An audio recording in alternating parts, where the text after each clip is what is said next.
So, hello, folks. It's Tuesday, March 21st, 2023. Hope everybody's doing okay.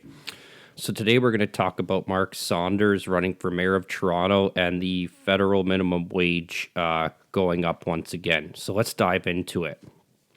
So, the former police chief of Toronto is now running for the mayor of Toronto. He retired in July of 2020.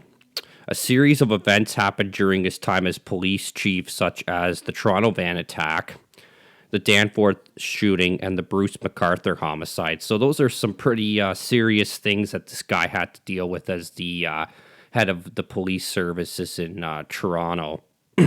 And what's interesting is he ran in the 2022 provincial election, which was just the last provincial election here in Ontario last year under the Progressive Conservatives, and he lost in former Premier Kathleen Wynne's riding. So that's interesting as well. And to be honest, he retired pretty early in the COVID pandemic, so I'm not going to really bash him or put any blame on him. Maybe he realized what was going to come and what he was getting himself into, and maybe he wanted to get out before things got worse and such as well. Who knows?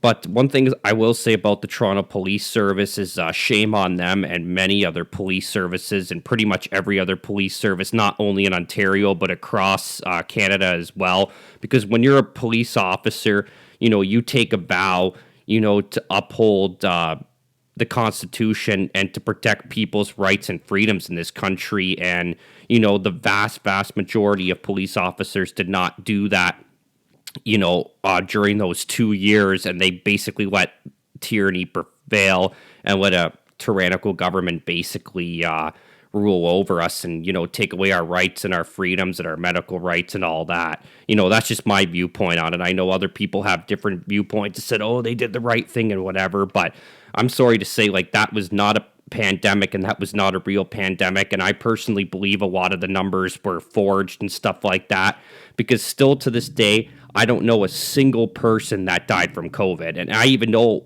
people I work with and people that have a lot of underlying health conditions that didn't die from it. And if that was a real pandemic, we would have all known at least 10 or 15 people minimum that died. Just saying.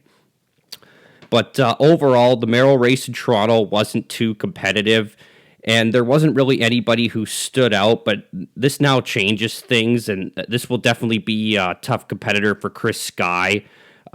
Mark Saunders, the former police chief, running for mayor. And do I think he'll win the race? I think he definitely has a good chance. If not, he will become the next mayor of Toronto, just for the simple fact that he has the name recognition in the city. He has that status of being the former head of police services, or the former police chief of Toronto as well. And just considering he is a kind of a visible minority, I hate to use that term, and Toronto has a lot of minorities, and a lot of immigrants in that city. There's more of an appeal there, and he could probably get a lot of people to vote for him and such. So that'll definitely be to his advantage as well. But moving on, the federal minimum wage is set to increase to $16.65 on April 1st. Ah, shit.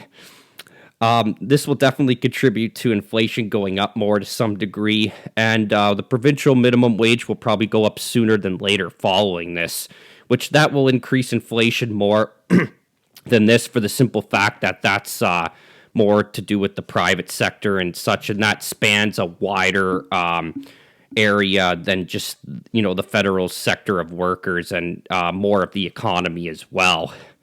And the government tries to do these things to make it look like they're solving the problem, or they're doing something to solve the problem, which in this case is the ever increasing inflation and or cost of living. But all it really does is just make the problem worse in the end, and it actually contributes to inflation going up, in the sense that employers have to pay their employees, more money. And then because of that, they have to charge more for their goods and services. And then they have to throw that cost onto the consumer. Then the consumer has to pay more for that. And then essentially it's just another tax and or inflation to some degree on the consumer. So, this all trickles down essentially at the end of the day as well. And, the other thing is, imagine if you're like an employee who's been in working at a place for longer, and you just got a raise, say, to $18 or $19 an hour, and then minimum wage goes up to $16 an hour, and then all of a sudden that devalues the worth of your raise that you just got, and that could cause a little bit of internal conflict within businesses too, because then those employees that have been there for longer, say, than a newer employee who essentially just got a raise because of the government, they might go to their employers and be like, oh, I want a raise now, and blah, blah, blah. And yeah, that could just cause some internal conflict or whatever as well. But essentially, at the end of the day here, really what you want is you want a raise from your employer, not really the government. At the end of the day, even though you technically don't work for the government and the government's not paying you, it's essentially the government that's saying like, here, you're going to get a raise, if you get what I mean. So yeah. And, going back to, how the government wants to try and solve this problem, at the end of the day, they're the ones that have been responsible, folks, for causing this ever increasing inflation that's been just going out of control, and the cost of living since this pandemic started, for the simple fact that they locked everything down like the shitheads they are.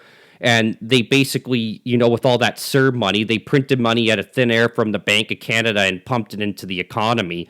And basic economics tells you that when you increase the amount of money in the money supply in the economy, and there's more dollars flowing around in the economy, that's going to cause inflation to go up and the price of things to go up. So they created this mess in the first place.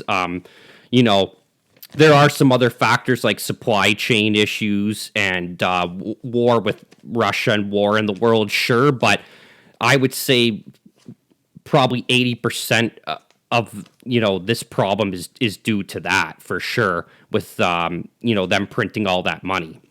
But that's about all I have to say, folks. Yeah, I'm just getting back into making more videos here. My last video was actually my most successful video to date, sorry. So thank you for everybody who subscribed to my channel. I just went from 9 to 24 subscribers, means a lot. I will hopefully be putting out more content, more content, more consistently. I also do world politics as well. Sorry, I'm getting a little sweaty here. Probably need a drink of water, but yeah, I hope you enjoy it, and I'll have more for the future. Peace out.